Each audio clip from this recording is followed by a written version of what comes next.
Hello student, मैं आकाश sir आज आपके सामने फिर से हाजिर हो गया आज के नए टॉपिक के साथ। तो आज का हमारा टॉपिक है विषम बाहु चतुर्भुज, स्केलर क्वाड्रिलेटरल। ठीक है।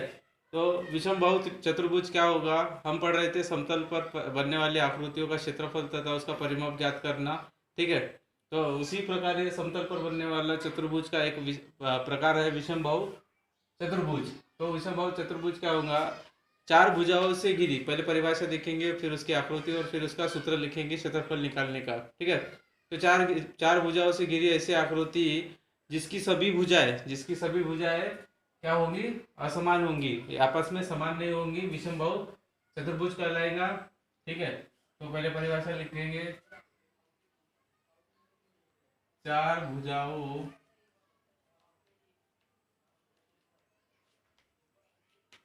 से घिरी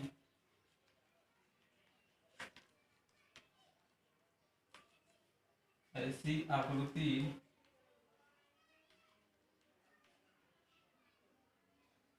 चार भुजाओं से घिरी ऐसी आकृति जिसकी सभी भुजाएं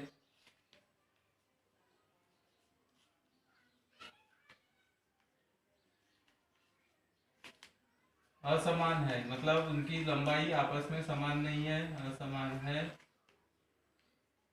तो वह विषम बाहु चतुर्भुज कहलाता है। विषम बाहु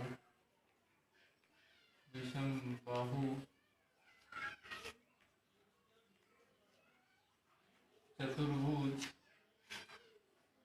कहलाता है।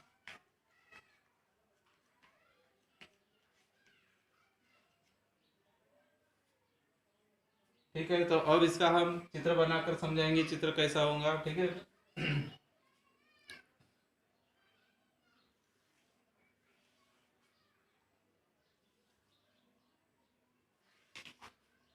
तो ये आकृति में सारी भुजाएं आपस में समान नहीं है, मतलब इनकी लंबाई आपस में समान नहीं है। तो इनके बीच में ये एक विकर्ण हो गया और ये विकर्ण पर डाले गए लंब हो गया। ठीक है। लंब बराबर आपस में नहीं मैच हो रहे क्योंकि इनकी लंबाई आपस में समान नहीं है चारों भुजाओं की। तो इसको लंब L1 नाम लिख देंगे, इस लंब को L2 लंब, और ये C इसका क्या होगा? विकर्ण। ठीक है। तो विषम बाहु चतुर्भुज का हम क्षेत्रफल ये दो विकर्ण पर डाले गए लंब तथा एक विकर्ण की सहायता से कैसे निकालेंगे। ठीक है। तो विषम बाहु चतुर्भुज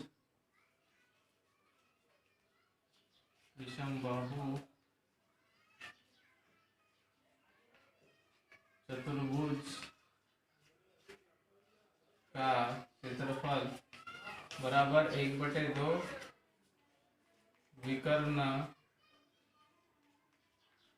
गुना विकर्ण पर डाले गए लंबों का योग। इसकी जो लंबाई होंगी यहाँ तक और इसकी जो लंबाई होंगी यहाँ तक, उनका योग। विकर्ण विकर्ण पर डाले गए विकर्ण पर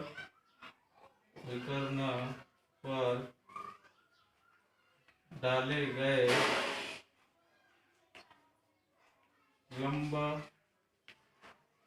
का योग, डाले गए लंबों का योग।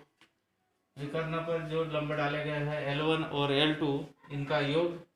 तो यहाँ पे A हो जाएगा, A बराबर 1/2 इंटू C इंटू विकर्ण पर डाले गए लंब कौन से है? L1 plus L2।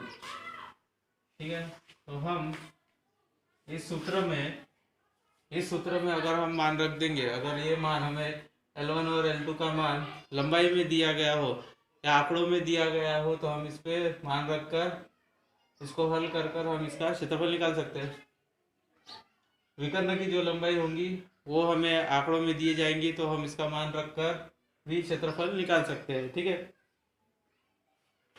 तो ये हो गया विषम बाहु चतुर्भुज का क्षेत्रफल निकालना, उसके विकर्ण पर डाले गए दो लंबों और उसके विकर्ण की लंबाई को रखते हुए। ठीक है। अगले टॉपिक में मिलेंगे, तब तक के लिए थैंक यू।